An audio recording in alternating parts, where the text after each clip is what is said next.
지금까지 네 가지 결과를 간단하게 정리해 볼 텐데요.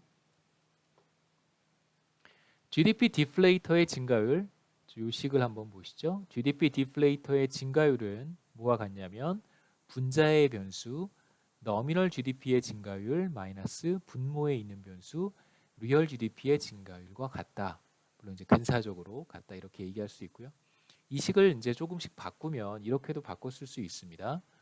자, 이것을 왼쪽으로 넘겨버리면 뭐라고도 얘기할 수 있냐면 너미널 GDP의 증가율은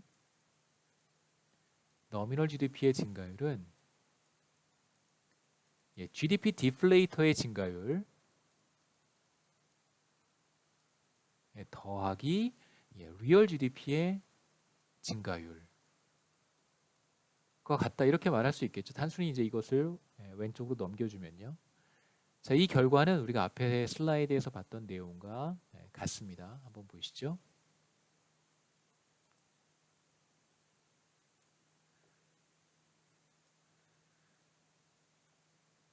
그래서 여기서 보시면 너미널 GDP의 증가율은 A가 바로 GDP 디플레이터의 증가율이고요. 그 다음에 B가 바로 리얼 GDP의 증가율이었습니다. 그래서 우리가 여기서 봤던 식을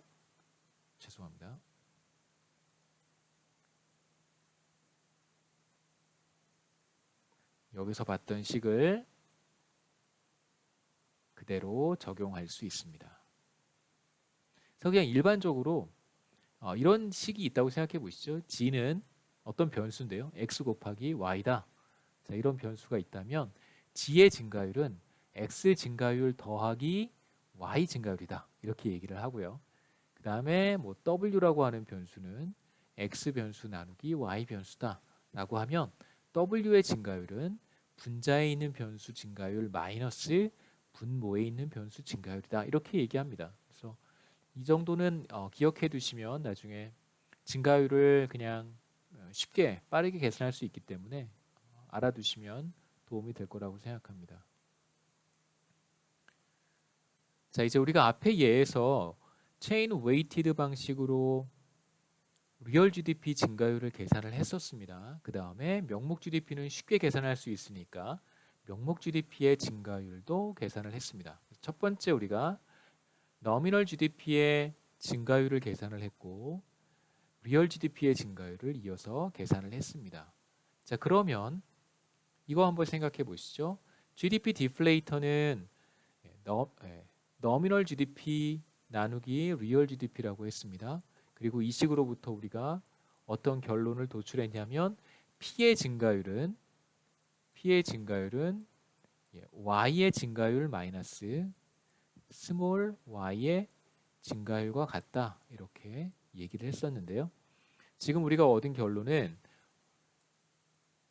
너미널 GDP의 증가율이 27.5%, 리얼 GDP의 증가율 18%라는 결과를 얻었습니다. 그러면 우리가 굳이 GDP 디플레이터라는 것을 구하지 않더라도 GDP 디플레이터의 증가율이 몇 퍼센트냐라고 물어본다면 바로 27.5%와 18%의 차이다라고 얘기할 수 있습니다. 그래서 물론 2019년과 2020년 사이에 두 해 사이에 GDP 디플레이터의 증가율은 바로 명목 GDP 증가율 27.5% 마이너스 리얼 GDP의 증가율 18%. 그래서 답은 9.5%다 이렇게 얘기할 수 있겠죠.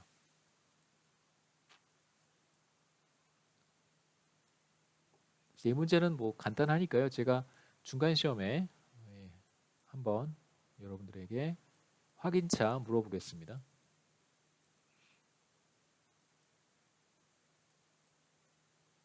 참고로 미드텀 중간 시험은 객관식으로 출제를 할 예정인데 앞으로 사태가 어떻게 될지 알 수 없기 때문에 조금 더 상황을 두고 보고 빨리 좀 아마도 이제 초중고등학교 개학 날짜에 맞춰서 대학교도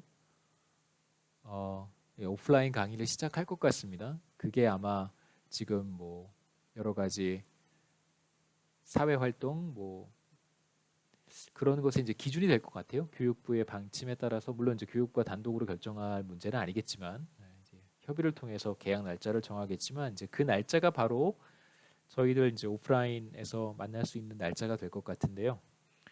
그 날짜가 만일 뭐 중간 시험 이전이라고 한다면 뭐 당연히 중간 시험은 우리 이전 과거 방식대로 제가 한 20문제에서 25문제 정도를 객관식으로 출제를 했는데요. 그렇게 똑같이 중간 시험을 진행을 할 것이고 만일 그렇지 않다면 제가 조금 더 고민해보고 그때 가서 또 어떤 방식으로 시험을 그런 일은 없었으면 좋겠습니다만 그때 가서 또 생각해서 고민한 다음에 말씀을 드리겠습니다. 자 이제 2장의 마지막 부분은 서로 다른 화폐 단위를 사용하는 국가들의 GDP를 비교하는 것인데요. 물론 뭐 우리는 크게 고민할 필요는 없습니다. 그 IMF라든가 월드뱅크라든가 뭐 OECD라든가 이런 곳에서 국가 간 GDP를 계산을 한 다음에 비교 가능하게 다 변환을 합니다. 그래서 우리는 그 데이터를 가져다가 그냥 직접 비교할 수 있습니다. 그래서 굳이 뭐 여기에서 서로 다른 화폐를 사용하는 국가의 GDP를 비교하는 문제를 뭐 심도 있게 볼 필요는 없고요.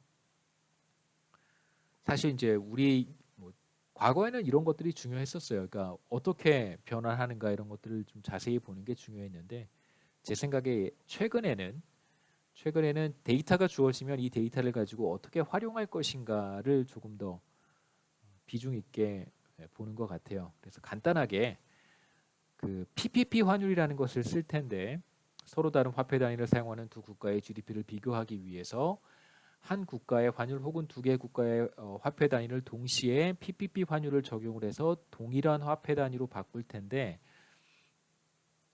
간단한 이그잼플을 통해서 설명을 드리겠습니다. 실제로 뭐 데이터에서는 우리가 쉽게 얻을 수 있는 국가 간 GDP를 보여주는 데이터는 이미 PPP 환율을 다 적용을 해서 변환된 것이기 때문에 여러분 실제 데이터를 보시면 뭐 그런 건 고민하지 않으셔도 괜찮습니다. 자, 서로 다른 화폐를 사용하는 두 나라의 GDP를 비교하기 위해서는 적절한 환율을 사용해서 동일한 화폐 단위, 뭐 US 달러면 US 달러, 그다음에 유로화면 유로 이렇게 변환을 해야 됩니다. 우리나라의 GDP와 미국의 GDP를 비교할 때 우리나라 GDP를 달러로 바꾸는 것이 일반적입니다. 미국의 GDP를 원화로 바꿔도 상관은 없습니다. 선호하는 대로 시장 환율을 사용할 경우 발생할 수 있는 이제 두 가지 문제점을 한번 생각해 보겠습니다. 물론 시장 환율을 써서 한국의 GDP를 US 달러로 변환할 수 있는데요.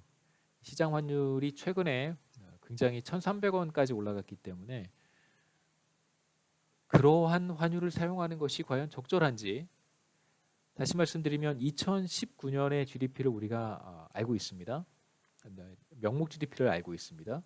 그러면 지금 바로 지금 화폐 단위를 쓰게 되면 대략 달러당 1,300원을 써야 되는데요. 사용해야 되는데요.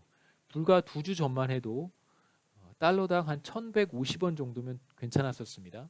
자, 이렇게 일주일 사이에 혹은 적어도 한 2, 3주 사이에 환율이 크게 변하기 때문에 시장 환율을 사용하는 것은 좀 문제가 될 수 있습니다. 과연 어느 시점에서의 환율을 사용할 것인가 하는 관점에서 본다면 그래서 첫 번째 문제는 시장 환율은 변동이 굉장히 심하고요. 이거 우리가 거시경제학에서는 볼러타일하다 이렇게 얘기합니다.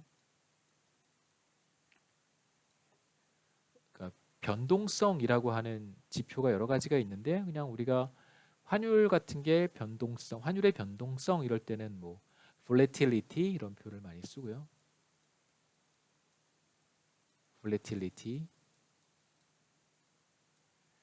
두 번째 문제는 뭐냐면 시장 환율을 사용할 경우에 국제 시장에서 거래가 되지 않는 다양한 재화들 이런 것들이 뭐 서비스들 이런 것들이 제대로 반영이 되지 않습니다. 자, 이게 무슨 말인지 예를 통해서 일단 뭐 교육제 비교육제를 한번 보시고요. 예를 통해서 제가 설명해 드리겠습니다.